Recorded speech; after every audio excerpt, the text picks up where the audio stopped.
Wah, lisod kayo. Ah, lang. Hmm.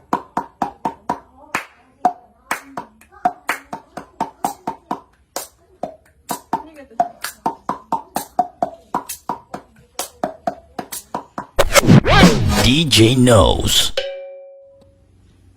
Paano ba gawin yung ganyan? Unang gawin. Una, pick in yung kamay ninyo. Kagaya nito.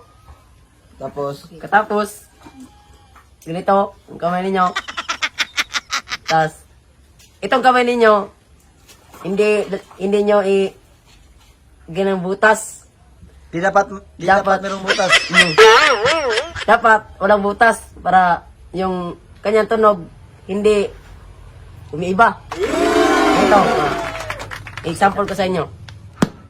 Ganyan ang mangyari. Sa pikas ka mo. Yung kabila. Yung isa,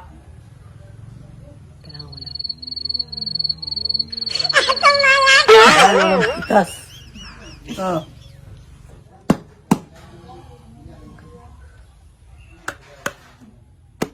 Tabadya. Yung sa gitna, tigyan yung labi mo, pumupula na. Bukas.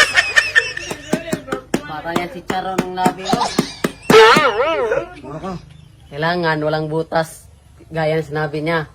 At para tumugtog yung ibang tono naman, ay yung dila nyo ay... Ano nga yung dila?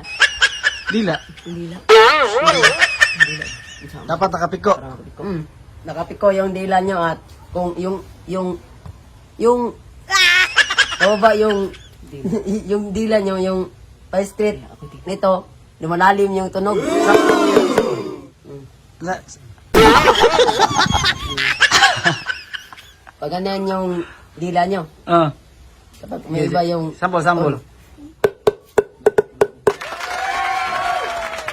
Bakit dapat tamaan yung labi? Dahil lumabas dito ang hangin dahil malakas. So para hindi makalabas yung hangin. Sample. Kung masakit dito, huwag niyong iwasan, di masisirang labi nyo. practice lang ng practice. Bakit kayo hindi nasisira yung labi nyo? Kasi nakukubalan. Nakukubalan.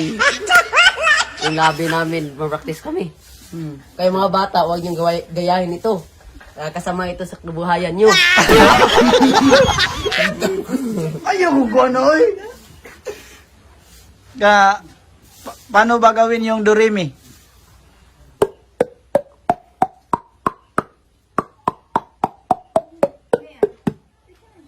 Ah. Ikaw?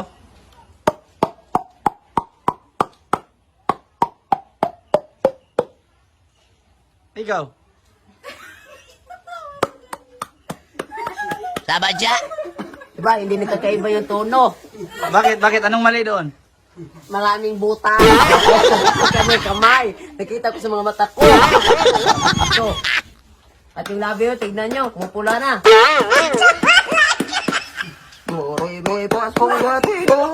Walang madawa. Sample. Wala yung ana. Okay, Okay, no? ikaw. Huwag ka na, sorry na. Wala. Wala.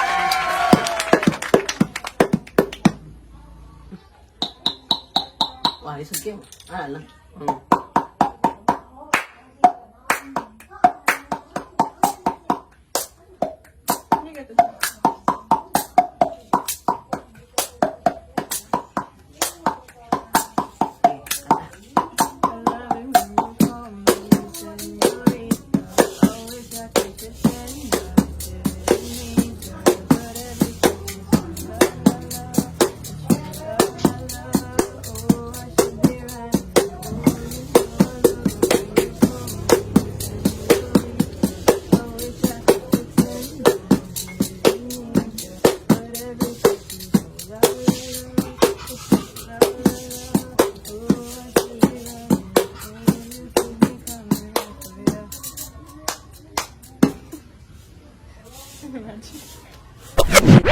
DJ knows.